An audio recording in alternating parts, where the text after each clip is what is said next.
ತಾಯಂದಿರು ಒಂದೊಂದು ಸಣ್ಣ ಮಾತು ಹೇಳ್ತೀನಿ ನಾನು ನಿಮಗೆ. 5 ನಿಮಿಷ ಟೈಮ್ ತಗೋತೀನಿ. ಟೈಮ್ ಅಂದ್ರೆ ಟೈಮ್. ಯಾಕಂದ್ರ ಸುರುವ ಅತ್ತಿಯ ಮನೆಗೆ ಸೊಸಿ ಹೋಗಿದ್ರು. ಅತ್ತಿ ಮನೆಗೆ ಸೊಸಿ ಹೋದಾಗ ಈಗ ಗುರುಗಳು ಹೇಳಿದ್ರಲ್ಲ, ಅತ್ತಿ ಸೊಸಿಗೆ ಜಗಳ ನದಿಯಾಗ ಬಿಡೋದು ಅಂತೇಳಿ, ಅದೇ ಥರನೇ ಅತ್ತಿಗೆ ಸೊಸಿಗೆ ಹಿಂಗಾಯ್ತು. ಹಂಗೆ ಬಾಳೋದು ಗೊತ್ತದ ನನಗೆ.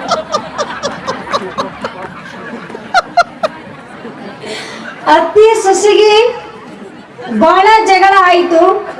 ಆದ್ಮೇಲೆ ತವ್ರ ಮನೆಗೆ ಬಂದಳು ಸೊಸಿ. ತಂದಿ ಪಾಂಡಿತ್ಯ ವೈದ್ಯನಿದ್ರು. ತಂದಿ ವೈದ್ಯ ಇದ್ದ. ತಂದಿ ಕೇಳ್ತಾಳ, ಯಪ್ಪ ನಮ್ಮತ್ತಿ ಎಂದು ಸೈತಾಳ. ಲಕ್ಷ್ಯ ಕೊಟ್ಟು ಕೇಳಿ ತಾಯಂದರೆ, ನಮ್ಮತ್ತಿ ಎಂದು ಸೈತಾಳ, ನನಗೆ ಬಹಳ ಕಾಟ ಆಗಿದೆ, ನಮ್ಮ ಅತ್ತಿ ಜೊತೆ ನನಗೆ ಇರಕ್ಕಾಗಂಗಿಲ್ಲ, ಯಾವಾಗ ಸೈತಾಳ ಅಂತ ಕೇಳಿದಾಗ ತಂದಿ ಬಹಳ ಶಾಣೆ ಇದ್ರು. ಹಿಂಗಾವ ಅದೇಟ್ರ ಕೆಲಸ, 1 ತಿಂಗಳದಾಗ ನಿಮ್ಮ ಅತ್ತಿಗೆ ಸಹಾಯಂಗ್ ಮಾಡ್ತೀನಿ, ನಾನು ಹೇಳ್ದಂಗೆ ನೀನು ಮಾಡ್ಬೇಕು ಅಂತ ಹೇಳ್ತಾರೆ. ಅದೇನ ಆದ್ರಾಯ್ತು, ನಾನು ಮಾಡ್ತೀನಿ, ನೀನ್ ಹೇಳಪ್ಪಾಜಿ ಅಂತ ತಂದೆ ಕೇಳ್ತಾಳೆ ಮಗಳು. ಅವಾಗ ಒಂದು ಸಣ್ಣ ಡಬ್ಬ್ಯಾಗ ಪೌಡರ್ ಕೊಡ್ತಾರೆ, ನಾಟಿ ಔಷಧ ಕೊಡ್ತಾರೆ. ಕೊಟ್ಮೇಲೆ ಇದು ನಿಮ್ಮ ಅತ್ತಿಗೆ ದಿನ ಒಂದಿಷ್ಟು ಊಟದಲ್ಲಿ, ದಿನ ಅವ್ರಿಗೆ ಏನು ಬೇಕು ಬಾಡದೆ ಊಟಕ್ಕೆ ಮಾಡಿ ಹಾಕಿ, ಆ ಊಟದಲ್ಲಿ ಮಿಕ್ಸ್ ಮಾಡಿ ಇದು ಊಟ ಕೊಡು, 1 ತಿಂಗಳದಾಗ ನಿಮ್ಮ ಅತ್ತಿ ಸಾಯ್ತಾಳೆ, 1 ತಿಂಗಳ ತನ ಟೈಮ್ ನಿನಗೆ. ಸರಿ ನನ್ನ ತಂದೆ ಹೇಳಿದ್ದಾರೆ ಅಂತೇಳಿ ಮಗಳು ದಿನ ಡೈಲಿ ಬೇಕ್ ಬಾಡ್ದು, ಯಾಕಂದ್ರೆ 1 ತಿಂಗಳದಾಗ ಸಾಯ್ತಾಳೆ, ನಿಮ್ಮ ಅತ್ತಿ ಚೆನ್ನಾಗಿ ನೋಡ್ಕೊಂತ ತಂದೆ ಹೇಳಿ ಕಳಿಸಿದ್ರು. ಬೇಕ್ ಬಾಡದೆ ಅಡಿಗೆ ಮಾಡಕ್ಕಂತ ಹೇಳಿದ್ರು. ಅದೇ ಪ್ರಕಾರ ಬೇಕ್ ಬಾಡದಂಗ ಅಡಿಗೆ ಅವ್ರ ಮನ್ಸಿಗೆ ಏನ್ ಕೇಳಿ ಅಡಿಗೆ ಮಾಡನ್ನ ಸೊಸಿ ಬಡ್ಸಕ್ ಚಾಲು ಮಾಡಿದ್ರು. ಸೊಸಿ ಬಡಿಸಿ ದಿನ ಡೈಲಿ ಬಡಿಸೋದ್ರಿಂದ ಅತ್ತಿ ಸೊಸಿ ಮನಸ್ಸುಗಳನ್ನು ಬದಲಾವಣೆ ಆಗ್ಲಿಕತ್ತು. ಅತ್ತಿ ಸೊಸಿ ಮನಸ್ಸನ್ನು ಬದಲಾವಣೆ ಆಗೋದ್ರಿಂದ ಸೊಸಿಗೆ ಏನ್ ಅನ್ಸಕತ್ತು, ಮತ್ತೆ ಹೊಳ್ಳಿ ನಮ್ಮ ಅತ್ತಿ ಬದುಕಬೇಕು ಅನ್ನೋ ಭಾವನೆ ಆಗ್ಲಕತ್ತ ಸೊಸಿಗೆ.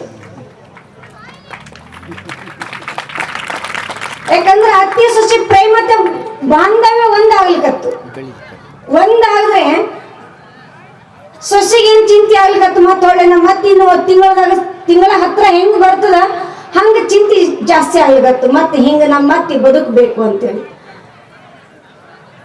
ಅದಕ್ಕೆ ಮತ್ತೆ ತಿಂಗಳು ತುಂಬಾದಾಗ ತಂದಿ ಕಡೆ ಮತ್ತೆ ವಾಪಸ್ ಬಂದ್ವಿ. ಅಪ್ಪಾಜಿ ನಾನೇನೋ ತಪ್ಪು ಮಾಡಿದೀನಿ, ನಮ್ಮತ್ತೆ ಸಾಯ್ಬಾರ್ದು, ನಮ್ಮತ್ತೆ ಬದುಕಬೇಕು ಅಂತ ಕೇಳ್ಕೊಡ್ಲಿ. ಮತ್ತೆ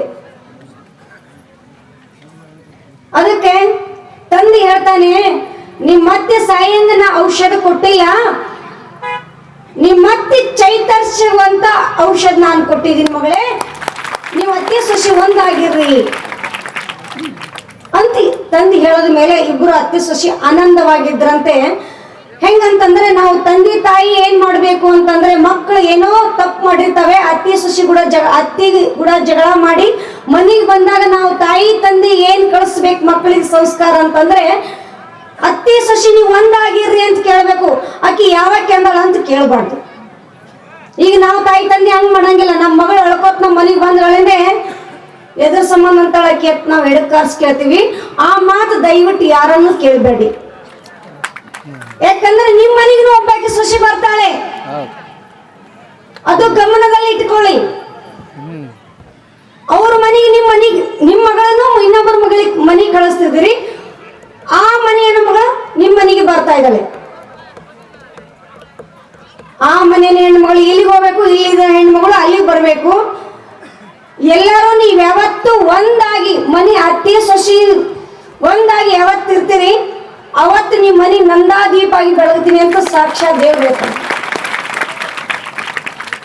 ಅದಕ್ಕೆ ನಮ್ಮ ತಾಯಿ ತಂದೆಯರು ಗುರು ಹಿರಿಯರೇನಿದಾರಲ್ಲ, ಆ ಮಾತುಗಳನ್ನ ನೀವು ಪಾಲಿಸ್ಕೊಂಡು ಹೋದ್ರಿ ಅಂತಂದ್ರೆ ನಿಮ್ಮ ಮನೆಗೆ ಯಾವುದು ಕೊಂದ ಕೊರತೆಗಳನ್ನು ಬರಂಗಿಲ್ಲ. ಯಾಕಂದ್ರೆ ನಾವು ಬಾಜುದವ್ರು ಹೇಳ ಮಾತು ಕೇಳಿದ್ರೆ ಅತ್ತಿದೇರು ಹೋಗಿ ಬಾಜು ಮನೆಗೆ ಹೋಗಿ ಹೇಳ್ತಿರ್ತಾರಲ್ಲ, ಸ್ವಸ್ಥರು ಹೋಗಿ ಹೇಳ್ತಿರ್ತಾರ, ಅತ್ತಿದೇರು ಹೋಗಿ ಹೇಳ್ತಿರ್ತಾರ. ಬಾಜು ಮನೆಯವ್ರು ರೊಟ್ಟಿ ಕೊಡಂಗಿಲ್ಲ ಅವ. ಅತ್ತಿದೇವರು ತಲೆಗಿಟ್ಕೊಡ್ರಿ, ಬರೀ ಸೊಸೆಗೆ ಹೇಳ ಅಂತ ತಿಳ್ಕೊಬೇಡ್ರಿ ಶರಣಮ್ಮ. ಬಾಜು ಮನೆಯಾಗ ಹೋಗಿ ನನ್ನ ಸೊಸೆ ಹಿಂಗ್ ಮಾಡಲ್ಲ ಅಂತ ಆಕಿ ಮುಂದೆ ಚುಂಟ್ ಹೇಳ್ಬೇಡ್ರಿ. ಯಾಕಂದ್ರೆ ಬಾಜು ಮನೆಗೆ ರೊಟ್ಟಿ ಕೊಡಲ್ಲ, ನೀವು ಬೈದು ಕೊಡಕ್ಕೆ ಸೊಸಿನೇ. ಮತ್ತ ಬೈದ್ರು ಸೊಸಿನೇ ಕೊಡ್ಬೇಕು ರೊಟ್ಟಿ.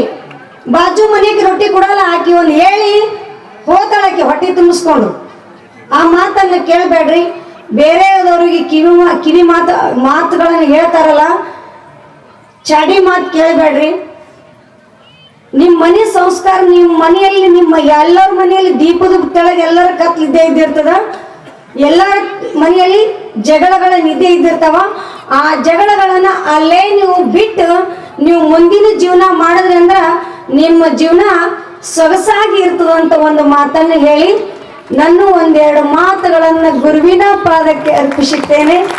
ನಿಮ್ಮೆಲ್ಲರಾಗಿನೂ ಇನ್ನೊಂದು ಮಾತು ಹೇಳ್ತೀನಿ. ಎಲ್ಲರೂ ಹುಮ್ಮಸ್ಸಿಂದ ಮಾಡಕತ್ತಿರಲ್ಲ, ನಿಮ್ಗೆಲ್ಲರಿಗೂ ಆ ದೇವಿ ಕೃಪಾ ಆಶೀರ್ವಾದ ಇರಲಿ ಮತ್ತು ಆ ಅನುಷ್ಠಾನ ಮಾಡಿರುವಂತ ಗುರುವಿನ ಆಶೀರ್ವಾದ ನಿಮ್ಮೆಲ್ಲರಿಗೂ ಇರಲಿ ಅಂತೇಳಿ ನಾನು ಒಂದೆರಡು ಮಾತುಗಳನ್ನು ಗುರುವಿನ ಪಾದಕ್ಕೆ ಅರ್ಪಿಸುತ್ತೇನೆ. ಓಂ ಶಾಂತಿ ಶಾಂತಿ.